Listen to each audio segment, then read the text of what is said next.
After 2 Chinese Coast Guard ships entered waters off the Senkaku Islands over the weekend, Japan protested against China's intrusion in the uninhabited islets in the East China Sea.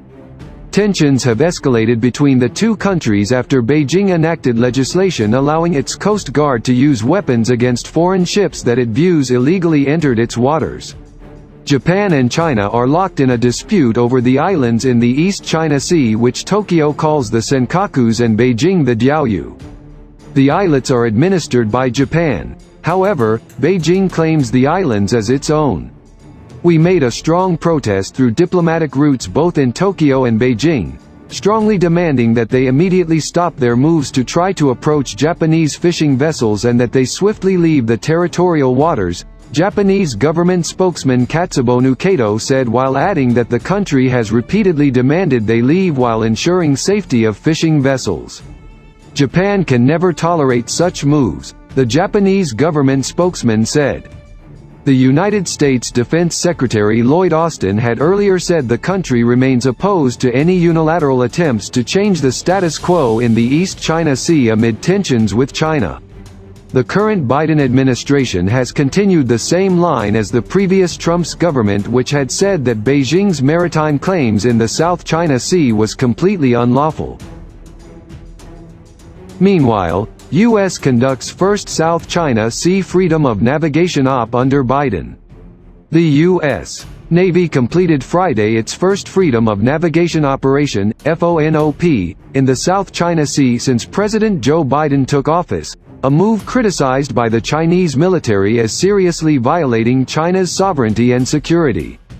According to a news release from the U.S. 7th Fleet, the USS John S. McCain, a guided missile destroyer, asserted navigational rights and freedoms in the vicinity of the Paracel Islands, an area in the northern South China Sea contested by China, Taiwan, and Vietnam. China claims strait baselines around the Paracel Islands, a position widely seen as inconsistent with international maritime law. In January, Japan joined a growing list of countries that have recently submitted diplomatic notes to the United Nations to formally challenge these claims. The United States has conducted regular FONOPs in the South China Sea since 2015. These operations are designed to be conducted in accordance with international law and demonstrate that the United States will fly, sail, and operate wherever international law allows, regardless of the location of excessive maritime claims and regardless of current events, the news release stated. The operation upheld the rights, freedoms and lawful uses of the sea recognized in international law by challenging the unlawful restrictions on innocent passage imposed by China, Taiwan, and Vietnam, and also by challenging China's claim to strait baselines enclosing the Paracel Islands, the news release said. A spokesperson for the People's Liberation Army, PLA, Southern Theater Command criticized the FONOP, stating that the USS John S. McCain intruded into China's Chisha territorial sea without permission. The spokesperson accused the U.S. military of seriously damaging regional peace and stability and seriously violating China's sovereignty and security. According to the spokesperson, the Southern Theater Command organized naval and air assets to track the U.S. warship and warn it away from the area. China claims virtually all of the South China Sea, and its assertive behavior in these disputed waters have been a source of tension with the U.S.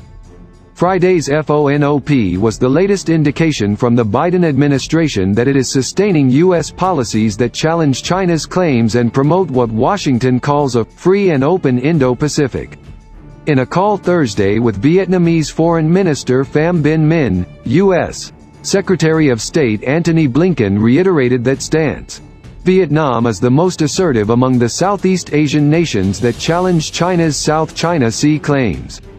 Blinken and Minh reaffirmed the strength of the U.S.-Vietnam Comprehensive Partnership and discussed our shared commitment to peace and prosperity in a free and open Indo-Pacific region and protecting and preserving the rules-based South China Sea, the State Department said.